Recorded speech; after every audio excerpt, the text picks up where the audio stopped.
Well, everyone loves to think they found the perfect gift, right? But sometimes things just don't go as planned.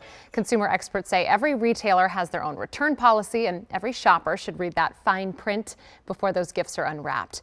Karen Caifa is in New York with what you need to know. And Karen, we've seen retailers doing their best, of course, to entice customers during this holiday season. Good evening.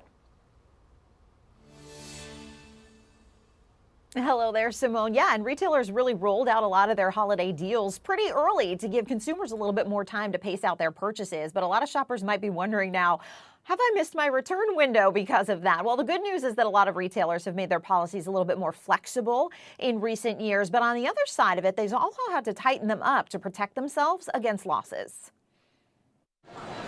Maybe it's a perfect fit, or maybe it's not. Last year, the National Retail Federation expected almost 18% of merchandise sold during the holidays to be returned. So retailers are ready, but policies will vary.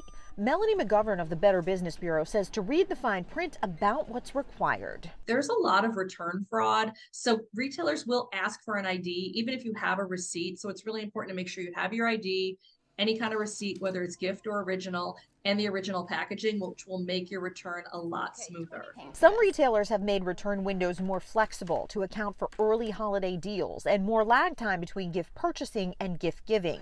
But last year, the National Retail Federation estimated holiday returns would cost about $171 billion. So some have added restrictions, especially, they say, with an uptick in return fraud.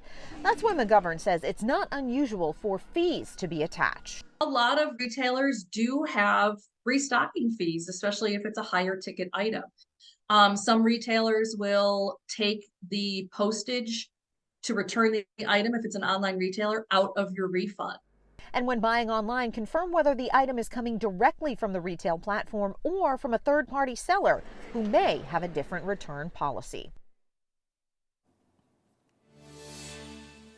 And to cut down on shipping costs, a lot of retailers will give consumers the opportunity to return an item they purchased online at a brick and mortar store if they have one. But that's not every retailer, and it's also not going to be every item.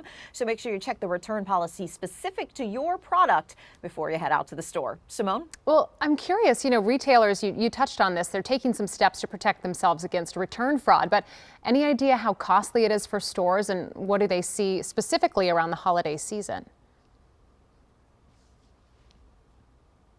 Yeah, absolutely. Well, returns on any level really start to tick up around the holiday season just because gift giving is not a precise science. But what the National Retail Federation says they have noticed in recent years is an uptick in the return of stolen items, also the return of used items to a store. And so what they've tried to do is really put some protections in place for themselves. It costs them billions of dollars every year when items are returned, especially if it's done so fraudulently. So to protect themselves, don't be surprised if you get asked for your ID along with a receipt when you're trying to return an item. There's also the potential for restocking fees, also asking for someone to take the shipping fee out of their refund when they return something that was purchased online, and also being a little bit more cautious in terms of how retail returns are handled. So trying to mitigate the cost of that, because Simone, of course, if it costs them money, it's going to end up costing the consumer money when they have to pass that along to a shopper. Boy, no doubt about that, right? And,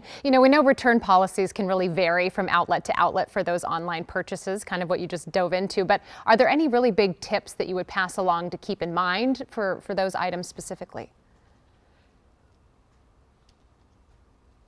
So the Better Business Bureau says always read that fine print. They cannot stress that enough. Look, things have really evolved post-pandemic. Online sales have been absolutely booming, and so retailers, again, have to protect themselves to keep up with that.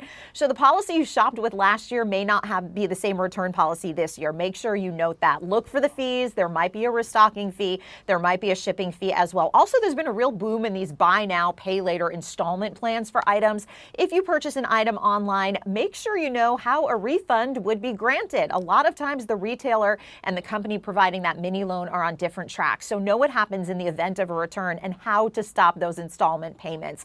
And also save your packaging. I know it's a pain to have all those boxes in your house at the holidays, but make sure you're holding on to the packaging, the receipt, any kind of confirmation. You will probably need that in the event of a return, Simone. It's always the one you want to return that you can't find the receipt for, right?